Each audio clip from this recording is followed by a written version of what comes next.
जय गौ माता। सबसे पहले मैं आप सभी श्रोताओं और भक्तजनों का हार्दिक स्वागत करती हूँ। आज हम सब एकत्रित हुए हैं उस दिव्य शक्ति का स्मरण करने के लिए जिसे सनातन धर्म में माता का सम्मान प्राप्त है। गौरूपिणी कामधेनु स्वरूपा हमारी गौ माता।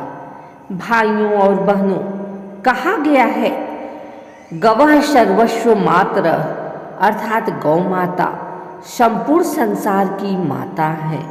गौ माता केवल एक पशु नहीं बल्कि धर्म, अर्थ, काम और मोक्ष की आध्यात्मिक शक्ति का प्रतीक है। इनके शरीर में 33 कोटि देवता निवास करते हैं और इनके चरणों में भूमि की समृद्धि का वास है। आज की इस पवित्र कथा के माध्यम से हम जानेंगे गौ माता को अद्वितीय सम्मान क्यों मिला, क्यों इन्हें कामधेनु कहा गया और क्यों इनके दर्शन, सेवा और पूजन से जीवन में सुख, समृद्धि, स्वास्थ्य और शांति आती है। तो आइए शुद्ध भाव, प्रेम और श्रद्धा के साथ मिलकर गाय की इस पावन महिमा का श्रवण करें।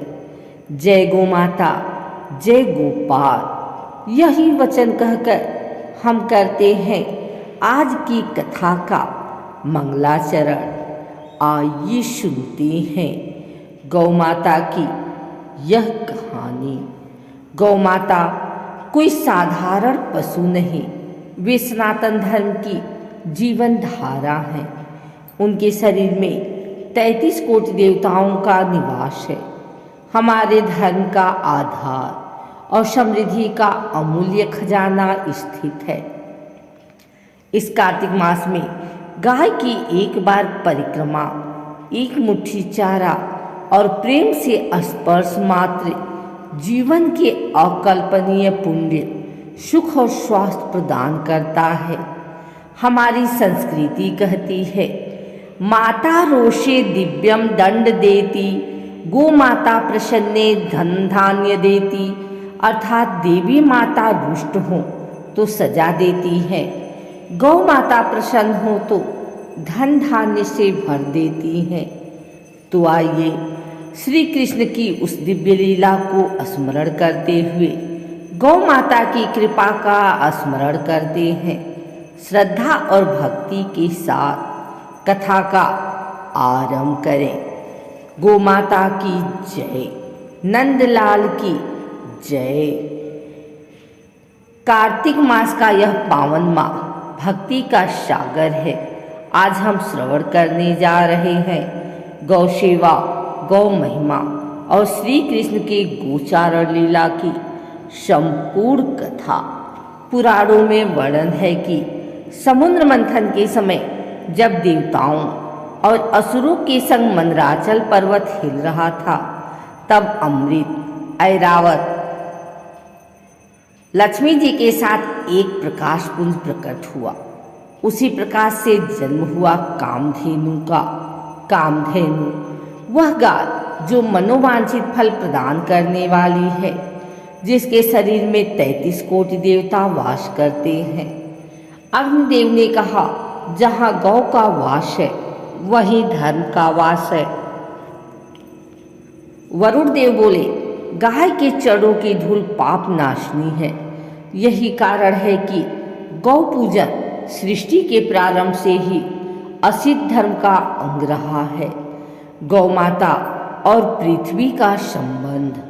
गौ माता को गो कहा गया है और गो का अर्थ होता है पृथ्वी, इंद्रिय, प्रकाश, अर्थात गाय पृथ्वी की उर्वरता, इंद्रियों की पवित्रता और आत्मा का प्रकाश है। गौ माता का दूध अमृत समान, दही बल की खान, घी यज्ञ का आधार, गोमूत्र दवा, गोबर भूमि और पर्यावरण रक्षक।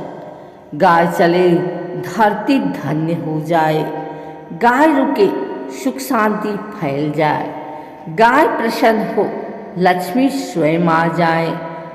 कार्तिक मास भगवान विष्णु का हृदय का सर्वाधिक प्रिय समय।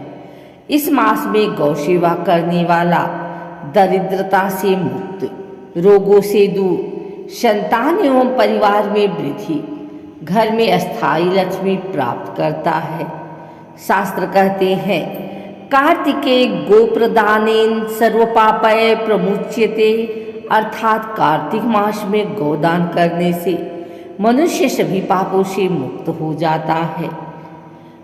गोपाष्टमी श्री कृष्ण का गोचारण पर्व। नंदगांव में उत्सव का दिन था। लाडले कान्हा अब बड़े हो चुके थे। माता यशोदा ने गोचर का प्रथम तिलक लगाया। मोर मुकुट कन्हैया का रूप निराला। नन्हे नन्हे कदमों से कान्हा ने पहली बार गायों को चराने हेतु गोपों के साथ वन की ओर प्रस्थान किया। गोपियां हंसते हुए बोली, नंदलाल अब तो तुम गोपाल बन गए। गौ माता ने प्रेम से रंभाया। कान्हा ने प्यार से पुकारा, चलो मेरी गौ माता, मैं तुम्हारे चरणों का रक्षक हूँ। और तभी से श्री कृष्ण कहलाए गोपाल, गोविंद, गोपेश्वर। एक दिन वन में आग भड़क उठी। सभी पशु पक्षी भयभीत थे। तभी गौ माता श्री कृष्ण की ओर भागी। भगवान बोले, जब मैंने तुम्हें बचाने का वचन दिया तो चाहे प्रकृति भी रूठ जाए, मैं साथ नहीं छोड़ूंगा। कृष्ण ने अपने मुख कमल से सारी अग्नि को पान कर प्राणी मात्र को बचा लिया। यही गोपाष्टमी का उपदेश है। जो गौ की रक्षा करे उनकी रक्षा श्रीहरि स्वयं करते हैं।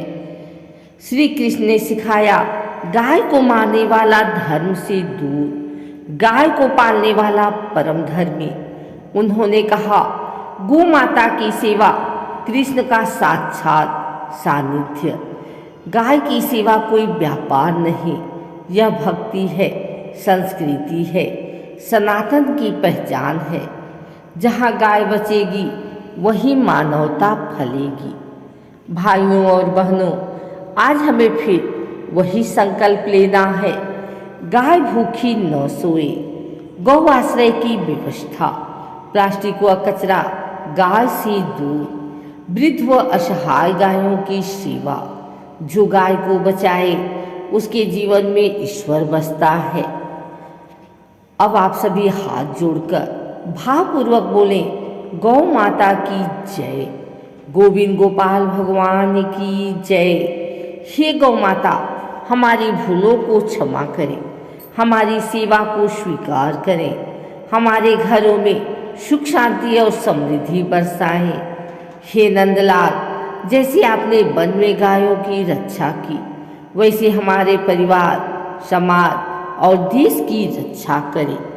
हम सभी यह संकल्प ले, गौ सेवा मेरा धर्म, गौ रक्षा मेरी जिम्मेदारी। जय गो माता, जय गोपाल।